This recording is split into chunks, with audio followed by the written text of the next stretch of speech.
Hi, I'm Constable Sean Gallant with the Winnipeg Police Service and former Winnipeg Blue Bomber. Sexual assault in youth sports is currently happening right now around the country, and it can happen to anyone, from young children to adult professional athletes. Fortunately, more people are now coming forward to speak out. I'm Constable Dale McDonald. In this three-part video series, we'll be talking about sexual abuse in sport, some of the warning signs, and what you can do if you suspect someone may be at risk. In this video, we will cover some important terms and definitions to help better understand this issue. First off, what is sexual abuse? Sexual abuse refers to any form of unwanted or non-consensual sexual contact. This includes unwanted sexual communication, in person or online, like texting, or unwanted or non-consensual sexual activity. Some examples are inappropriate communication via text messages or direct messages on social media, suggestive gestures, uninvited massages, unwanted kissing, or inappropriate touching. Inappropriate touching is any unwanted physical contact that makes the recipient feel uncomfortable, even if it seems harmless to somebody else. Giving someone permission or to actively agree for something to happen is the definition of consent. The age of consent is at which age a young person can legally agree to sexual activity.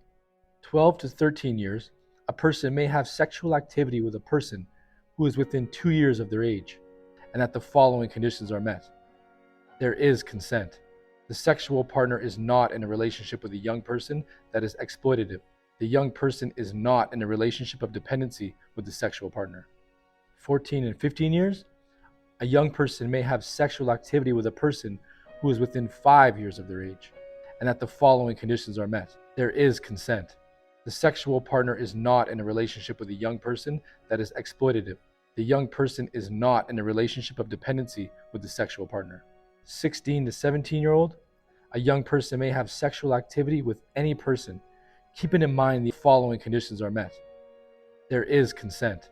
The sexual partner is not in a relationship with a young person that is exploitative. The young person is not in a relationship of dependency with the sexual partner.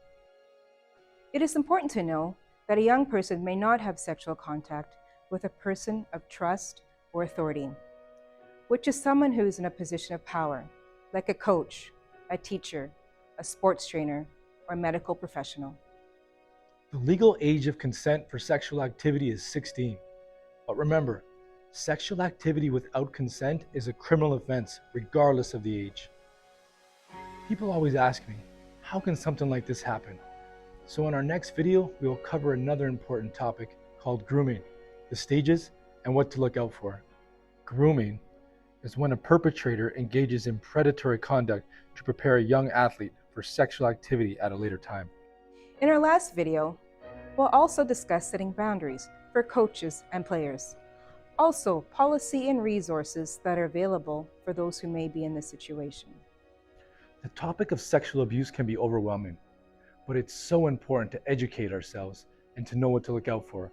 Also, what options and resources are available to those who need them.